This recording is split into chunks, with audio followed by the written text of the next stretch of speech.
បាទបន្ទាប់ពីយើងបានចេញពីកន្លែងដាំឈើកន្លែងអីហើយយើងក៏មកដល់ទីតាំងមួយកន្លែងទៀតដែលទីតាំងនោះដែរគឺជាកន្លែងដែលគេធ្វើការដំដែកក្តៅចូលទៅក្នុងដើមខ្លឹមច័ន្ទក្រឹស្នាបាទ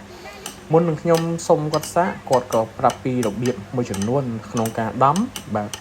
ហើយនេះគឺជាសកម្មភាពដែលលោកគ្រូអ្នកគ្រូហើយអ្នកចូលរួមបានចូលរួមដំទាំងអស់គ្នាទាំងខ្ញុំដែរខ្ញុំនឹងដាក់រូបភាពពេលដែលខ្ញុំដំចែកជូនបងប្អូនទស្សនាបាទហើយនេះគឺជាដើមខ្លឹមច័ន្ទក្រឹស្នាហើយលោកគ្រូដែលពាក់មួកខ្មៅហ្នឹងគាត់កំពុងតែបញ្យល់គាត់គឺ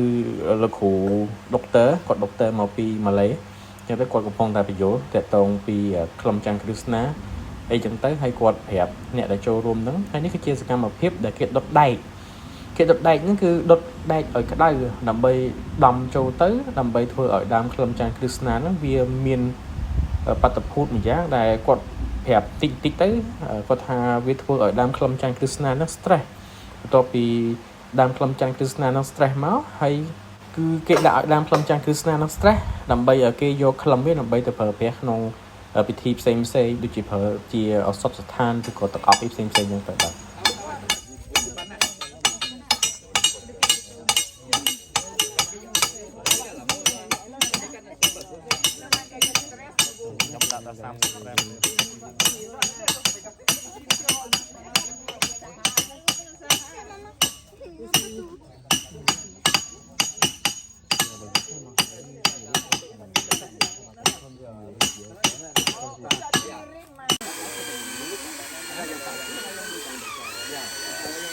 បាទបន្ទាប់ពីពួកយើងបានដំរួចរាល់ហើយពួកយើងបានដាក់ជីម្យ៉ាងដែលជីហ្នឹងខ្ញុំសួរគាត់ទៅគាត់ប្រាប់ថា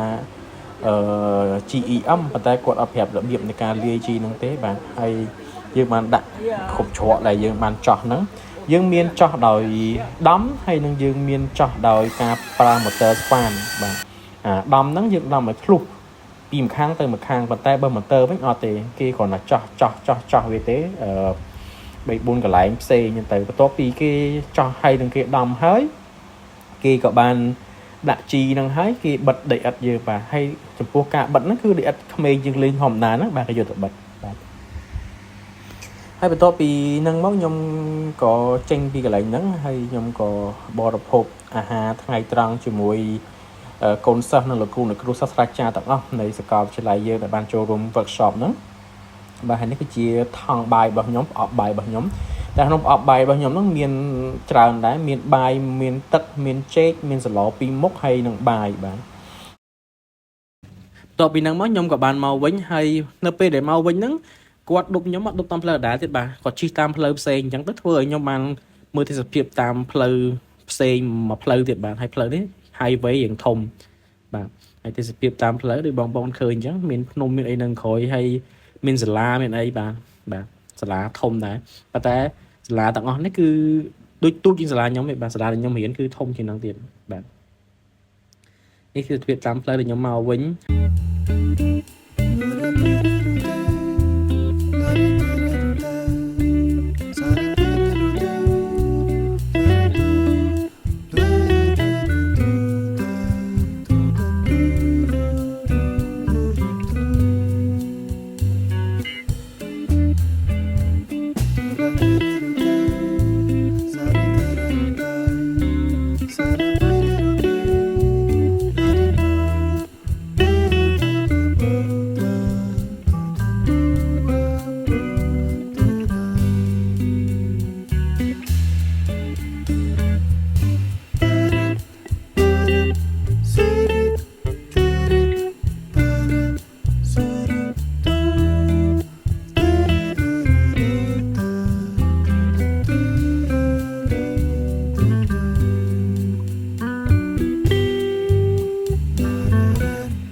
ដល់សាលាវិញហើយបាទនេះគឺជាខ្លោងទ្វារសាលាបាទ គេដាក់ថា Universitas Andalas ហ្នឹងបាទហើយឡើងភ្នំសាលានៅលើភ្នំបាទ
ចឹងវីដេអូខ្ញុំក៏មានតែប៉ុណ្្នឹងដែរបាទអរគុណច្រើនបងប្អូនទាំងអស់គ្នាសម្រាប់ការតាមដានទស្សនាអរគុណច្រើន